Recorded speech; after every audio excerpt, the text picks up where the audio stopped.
Welcome to Decaf, a weekly podcast by the Beacon Center. I'm Taylor. This is Justin. Mark is out this week, and so I get a break. Everybody's out this week. It's quiet. Thanksgiving week. Justin and I are two of four people in our office right now. And we're the hard workers. We are the hard workers. Listen to us. We're the hard workers. So we have a really fun episode today. I'm about to get our timer started if you are ready to dig in. Let's do it. Okay, so a couple weeks ago, Justin sent me an article that said, and he said, I've got to kick Mark off the podcast to talk about this. The article said, 86% of millennials want to be social media influencers. Now, I will say, I have some friends who are bloggers and influencers. They kind of got in on the front end before it was like obnoxious. But now, 86% of people in my age group want to be influencers. I don't even know if it's like what they used to say in high school about being popular, which maybe I'm about to show how catty I was in high school. But like, if everyone's popular, no one can be popular. If everyone's an influencer, I'm quitting my life. That's a good point. We should get off the social media then, because it just ruins it all. I mean, it's this... People live in this delusional world that everything they do online is their only persona, and they don't have actual personality, and they do weird stuff. So my wife and I were in San Diego, and we were at this like cool wine bar, and these two girls showed up separately with cameras, like full-blown camera equipment, and started setting this stuff up and like taking pictures of themselves drinking wine and eating the snacks. And it's like they were standing on the tables and like trying to get crazy shots, and the servers kept telling them, like, you can't do this, you're interrupting people, and it's dangerous to stand on a table on a patio that's like 40 feet in the air. But that all they were doing is doing this to be quote unquote influencers. And I think, like, I've heard even that people will call restaurants, like high-end restaurants, and say, I want to come eat for free, and I'll post on my Instagram. Yeah. And there was this one restaurant manager who called a person back and said, if you want to be an influencer and get free food at my restaurant, you should probably have more Twitter followers than I do. The restaurant manager had more followers than the influencer to be. Roasted. I'm going to say this and hope that I don't get fired for it. If you don't know Justin's personality, he's like kind of an old man on the inside. And so inside and out in a lot of ways. It's honestly true. And I'm just like picturing what the inside of your brain looked like while these influencers are standing on tables, because I almost said something. My lawn old man probably came out in a strong way. I definitely was not masking my disdain. Well, you can trust that this millennial will not anytime soon try to become an influencer. I have no interest in trying to monetize my social media. I mean, you hate social media. I've never met a person with so much disdain for social media who's still on it as you. Yeah, well, I'm barely on Twitter. I mean, I've deleted the app from my devices so that I get on Twitter on my computer to retweet Beacon stuff. That's literally all I use it for now. We need to keep you off. I totally agree. I have my whole outlook on life has changed since I quit looking at Twitter. Much more optimistic about life and where we are in America. So with that, Justin staying off Twitter. Have we ever done a podcast that I've been on that we didn't rant about Twitter? I don't know that that's ever happened. Oh my gosh, it's the Justin rant about social media segment that's going to stay consistent. Speaking of social media, something that really went viral on social media this week were the elections in Hong Kong. Yeah. So over the last few months, there have been a lot of protests in Hong Kong about the Chinese government trying to strong arm them, I guess is kind of the way to say extradite people to the mainland. Essentially, they're trying to undo the deal that was struck when Hong Kong became semi-autonomous, and they're doing it through some sketchy typical manners, Chinese, typical classic. But the good news is, I think it's good news. I hope it sticks. I hope that it's a message that was sent loud and clear. There were local elections all over Hong Kong, and the pro-democracy candidates won in a landslide.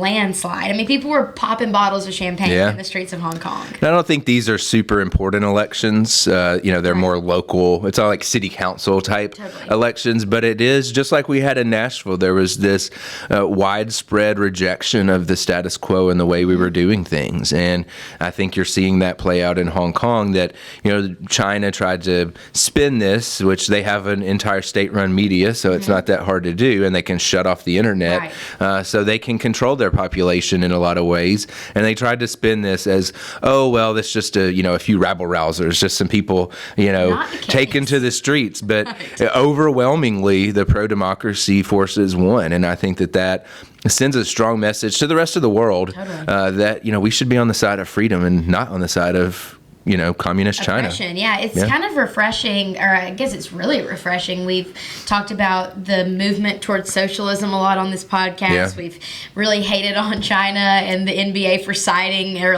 bowing down to them.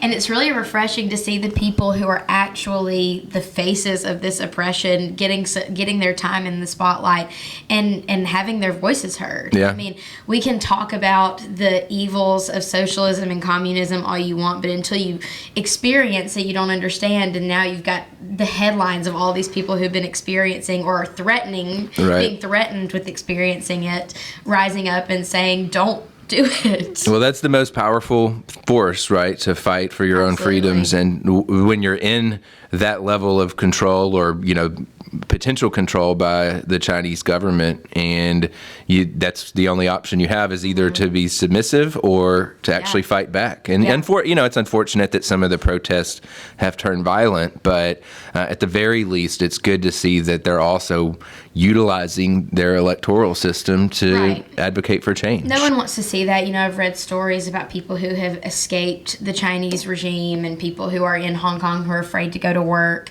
because they're afraid of what might happen. No one wants to see it get violent, but it's kind of impressive that they stood up to this point, and now the tides I hope they keep fighting. Yes, fight on, Hong Kong. We're behind you. So Justin actually wrote, speaking of local control, wow, I have great transitions today. Speaking of local control, Justin wrote an op-ed recently about Medicaid block grants. So a few years ago, Tennessee rejected Medicaid expansion under Obamacare. And now we're trying to decide, especially considering Stephanie's paper, the Poverty to Prosperity study that she just did, laying out solutions to what these public assistance programs should look like, TANF, SNAP, and TennCare. Yep.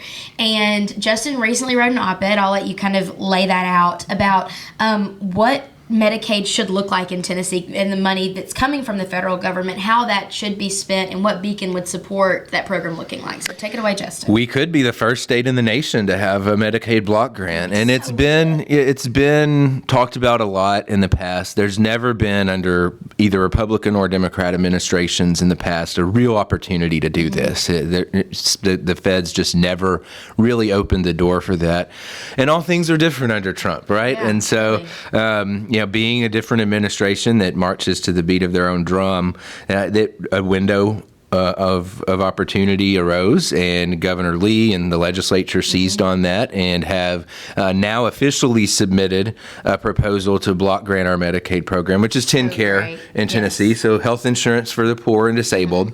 And ultimately, the goal is, like any block grant, we get a set amount of money from the feds, and instead of that changing over time with a lot of strings attached, the feds pretty much dictate to the states how they manage these programs.